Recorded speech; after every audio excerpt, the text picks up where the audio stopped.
Inches off your waistline. Now listen to Brian's results. My sleeping is better, my joint pains are much better, and the weight loss is coming along. I'm about 13, 14 pounds lighter. It has reduced my sugar pains, and those two are big time. Outstanding results, Brian. Guys, since 2004, men have chosen Andro 400 for one reason: results. Andro 400 can help you safely lose belly fat, reduce joint pain, gain energy, and boost your testosterone. We guarantee it. Start today and get free shipping on any order. Go to andro400.com for more true testimonials, before and after photos, and special discounts. Only available on andro400.com. andro400.com. News Talk, 580 AM, 1059 FM, KMJ, Fresno, a Cumulus Media Station. Good afternoon from the newsroom. I'm Jim Miller. This news update sponsored by Jeff and Annette Shaw with Shaw's Home Comfort. Fresno County Coroner's Office has identified the victim of a crash Thursday. It happened Thursday afternoon at Elm and Caneo Avenues, southeast of Carruthers. According to CHP, a car traveling east colliding with a pickup truck heading north after running a stop sign. That driver, 33-year-old Jeremy Wilson, ejected, died on scene. The truck driver sustained injuries, but is expected to recover. Authorities continuing to search for the driver involved in a hit-and-run in central Fresno. ABC 30's Tracy Ella Marina with more. Officers are still searching for the driver involved in the crash. CHP responded at about 1 Saturday morning near the Highway 41 and 180 transition, and that's where a person driving on Land Rover south of the 41 drove off the road and into an encampment, killing 49-year-old Irvin Price of Fresno. The CHP initially arrested a woman for DUI who they believed was the driver. They later learned that she was actually the passenger and was released. Authorities say they're still searching for the actual driver. CHP conducted a arrest and the recovery of $218,000 worth of electronics. The operation targeted a truckload of merchandise, including MetaQuest 2 virtual reality headsets and Ray-Ban destined for distribution after observing tampering with security devices during an unscheduled stop in Kern County. Officers conducted an enforcement stop in Madera County. They arrested 3 on charges, including grand theft of cargo and possession of stolen property. A deadly airstrike in Syria has killed a key senior Iranian military commander. Austin Tragan reports from Tel Aviv, Israel. We are learning more about that rare daytime strike in Damascus, Syria, that killed top Iranian General Mohammad Sakhavi. Sakhavi is the man responsible for weapon shipments from Iran to Syria and places like... Not how you make a U-turn. We also understand, according to reports, that other IRGC members were killed in the explosion. Syria's foreign minister reacting, saying this. Strongly condemn this criminal act carried out by the Zionist enemy, which led to the death of some innocent civilians who were passing by the street. The strike took place in a building just next to the Iranian embassy in the capital of Syria. This has raised questions about the IRGC activities in Syria and questions about what the response will be from Iran. Now the forecast from ABC 30 meteorologist Christine Gregory. Well, good afternoon, Central Valley, and happy Monday. Temperatures starting today will slowly warm into the 70s, especially once we go to Tuesday. Highs will be climbing right near that 80-degree mark, and we'll be feeling very nice and quiet and dry through about Wednesday to Thursday morning. And we're talking another some cooler weather as temperatures dive back into the 50s by the end of the week, and both rain and snow making a return into the first part of next weekend. For KMJ, NBC 30's meteorologist Christine Gregory. I'm Jim Miller on KMJ at KMJnow.com or wherever you stream. Following North Fresno, crews are still working to clear a call TV 41 and Avenue 12. Down in Selma, we have reports of a multi-vehicle accident on southbound 99 at the 2nd Street off-ramp. In Madera, traffic really heavy now on southbound 99 at the Avenue 12 exit, so expect a delay there. I'm Michael Reed, KMJ Traffic.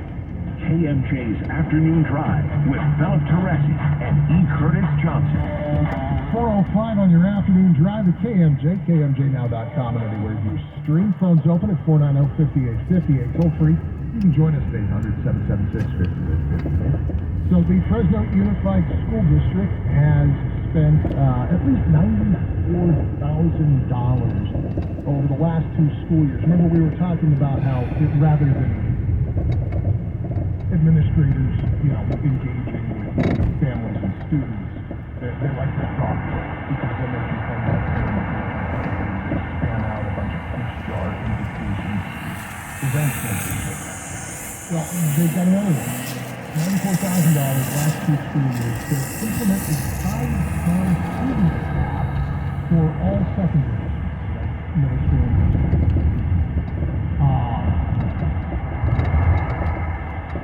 They want to reduce hardiness and address challenges with staffing, monitoring, and vacancies.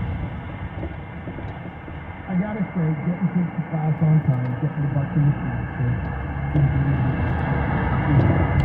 is admirable goal. I understand why the schools want to stop on campus. I'm not sure that data harvesting all of our middle school and high school kids is the best possible way, especially to the tune of $94,000 in 48 months, to deal with kids being kids. Well, maybe they don't see it as kids being kids. Maybe they see it as a health issue. Maybe they see it as a distraction. Well, it is. It's both things. So put a yard duty outside the bathroom. We're already paying them to be there. So in other words, in your opinion, it's a low-tech solution. Yeah, we don't look at technology. Look, here's one of my problems with the 5-star students. Okay? They will see improvements from the kids that got a little loose around the edges post-pandemic. And I have to admit that if we're going to save those kids, if we are going to get those kids back on track and back in line, we've got to come up with something a little clearer. The kids who are the kids who are the inspiration for smoking in the boys' room do not give a damn about your app. They're going to do what they're going to do. Whether they're vaping, whether they're smoking, they're going to do what they're going to do. The app may make it easier to pin down which students are the problem, but if you already don't care, you're not going to install this on your phone to begin with. And that's part of this is we've got one campus where they're trying to lock up everybody's phone. It's been an abject failure and a total waste of money, but hey, I'm sure the Yonder shareholders are thrilled about it. And then on all the other campuses, we've got an app for your phone so you can request hall passes to go to the bathroom and collect tardy passes if you get onto campus late or are going to report to class. Yeah, I think I see the logic in this. Kids are on their phones a lot. I'm around a lot of teenagers every weekday. I get that. So the district is saying, all right, kids are on their phone. Let's at least go where they are. So they got this app, and I can't fault the district for trying to. I don't want to say meet the students halfway, but at least get some data out of them on a device that they're already addicted to. Am I being naive? No, you and I just aren't seeing this the same.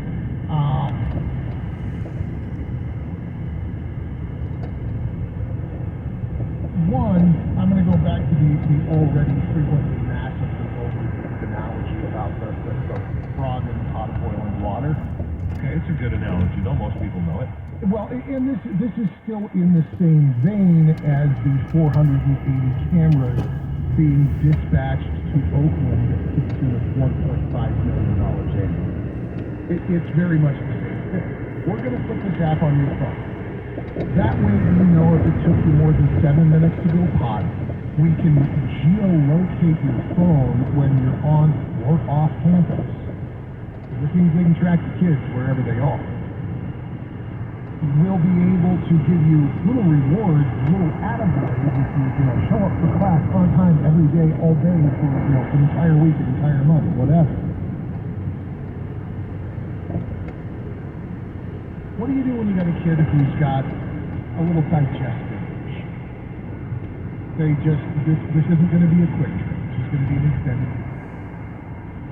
You're going to penalize that kid, or you're going to force that kid to go into an app and tell God knows who that they were having tummy trouble.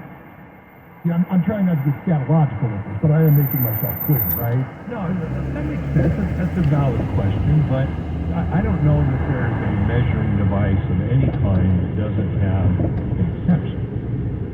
In other words, like for example, a T-square. Okay, a T-square can measure and draw right angles. Not too good for circles or anything else. But nonetheless, it's a device for one specific thing. This app is a little more broader than a primitive thing like a T-square. Okay, maybe it does not address the sickness issue of somebody spending more time in a laboratory outside the norm.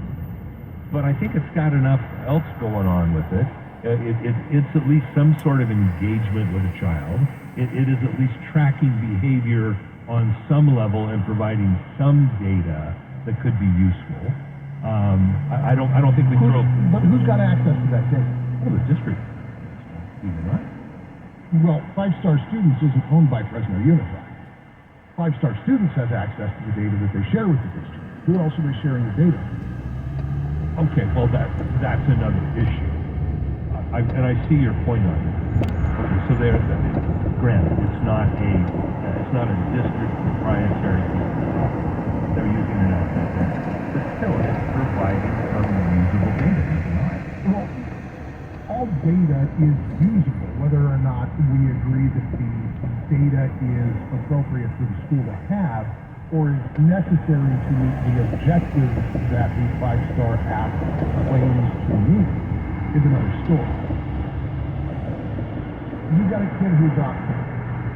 They are out of school, mom and dad haven't called them in, and their location is neither campus nor home. And they show up to school.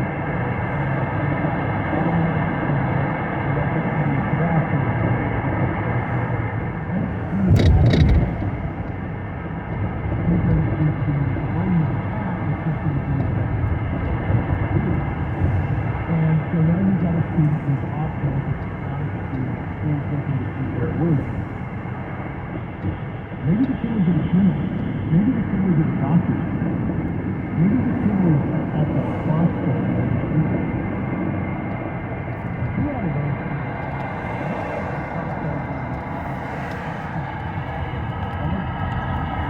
And on the third one, there's the question of, did you really need to be that involved in the kid's life?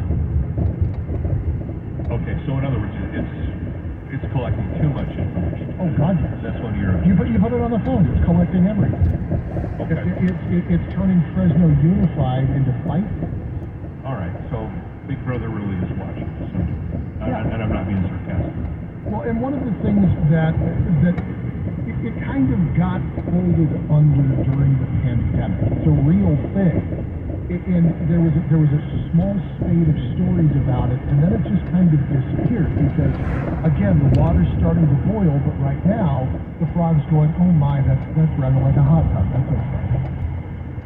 When all of these kids were issued laptops, and actually Chromebooks usually, they're bringing these things home. Well, where's the kid who's at home with their Chromebook, probably doing their homework or during the pandemic because it's fun? What room in the house are they most likely? Well, either at the kitchen table or the bedroom. Their bedroom. If you've got more than one child in the house, if you've got mom or dad working from the house, everybody's running their bedroom, right? Logical. Yeah, not every single kid, but I would say a majority if you sat down and tracked it. I think you're right. Here's the problem. You could track it. Because what we found out was these Chromebooks that were issued to these students have remote access to this installed. So that the school district could look through these laptops cameras. So now you've got a Chromebook in a child's bedroom, and we all know how thorough kids are in gluing down, closing up, putting away their electronics, right? Oh, they always have meticulous, right? Of course. Yeah, so now you've got a device with a camera in a child's bedroom that can be monitored by that easy. So the hacking indication is there.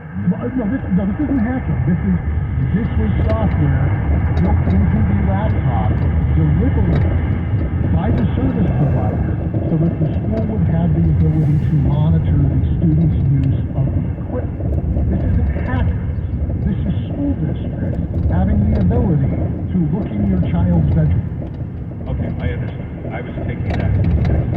Yeah, no, that's a hacker thing. I mean, at a certain point, look, if you've got a device that's connected to the internet, somebody's going to be able to do it. That's a fact of life.